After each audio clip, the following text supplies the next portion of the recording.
ഇന്നത്തെ നമ്മുടെ special item beef dry fry എങ്ങനെ ഉണ്ടാക്കാമെന്നുള്ളതാണ്.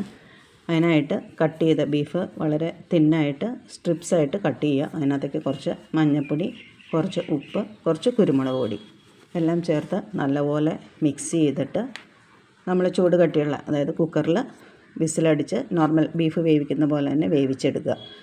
കുറച്ച് വെള്ളം മാത്രം ഒഴിച്ച് വേവിച്ചാൽ മാത്രം മതി, ഒരുപാട് വെള്ളം ഒഴിക്കരുത്.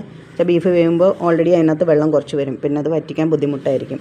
അപ്പോൾ ആ വെള്ളം അവസാനം കുക്കറിൽ കുറച്ചുണ്ടെങ്കിൽ അത് നമ്മളൊരു പാനിലോട്ട് ഒഴിച്ചിട്ട് നല്ലോണം ഡ്രൈ ആക്കി എടുക്കുക. പിന്നെ ഒരു ബൗളിലേക്ക് നമ്മൾ കുറച്ച് മഞ്ഞൾപ്പൊടി, കുറച്ച് ഉപ്പ്, പിന്നെ കുറച്ച് കാശ്മീരി ചില്ലി പൗഡർ, അത് കളറിന് വേണ്ടിയിട്ടാണ്, പിന്നെ കുറച്ച് ചില്ലി ഫ്ലേക്സ്, ആവശ്യത്തിന് ജിഞ്ചർ ഗാർലിക് ക്രഷ് ചെയ്തത്, 2 ടേബിൾ സ്പൂൺ കോൺഫ്ലോർ, പിന്നെ കുറച്ച് ലെമൺ ജ്യൂസ് ഇത്രയും കൂടി ആഡ് ചെയ്യുക. കുറച്ച് കരിവേപ്പിൻ്റെ ഇലയും കൂടി മിക്സ് ചെയ്യുക. ഇതെല്ലാം കൂടി നല്ലപോലെ ഒന്ന് കൈ വെച്ചിട്ട് നല്ലോണം മിക്സ് ചെയ്യുക. ഈ മിക്സ് ചെയ്തതിലേക്ക് നമ്മൾ ഒരു എഗ്ഗ്, അതായത് മുട്ട ഒരെണ്ണം പൊട്ടിച്ചൊഴിക്കുക.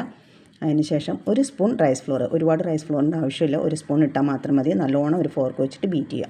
എന്നിട്ട് കുക്ക് ചെയ്ത് വെച്ചിരിക്കുന്ന ബീഫ് നമ്മൾ അതിലേക്ക് ഇട്ടിട്ട് നല്ലപോലെ ഇളക്കി മാറ്റി വയ്ക്കുക. കുറച്ച് നേരം മാരിനേറ്റ് ചെയ്യുക. പിന്നെ ഫ്രൈങ് പാനിൽ എണ്ണ ഒഴിച്ചിട്ട് ഇത് പതുക്കെ ലോ ഫ്ലെയിമിലിട്ടിട്ട് ഇതിനെ നല്ലപോലെ മുരിച്ചെടുക്കുക.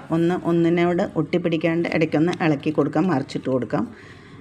കുറച്ച് കഴിയുമ്പോഴത്തേക്കും അത് നല്ല ഡ്രൈ ഫ്രൈ ആയിട്ട് ഇപ്പോൾ നമുക്ക് കാണാം, നല്ലപോലെ മുരിഞ്ഞ് നല്ല ക്രിസ്പി ആയിട്ട് വന്നിട്ടുണ്ടാകും. ഇത് വളരെ ടേസ്റ്റിയുള്ളൊരു ഐറ്റമാണ്, നിങ്ങളെല്ലാവരും ട്രൈ ചെയ്ത് നോക്കുക.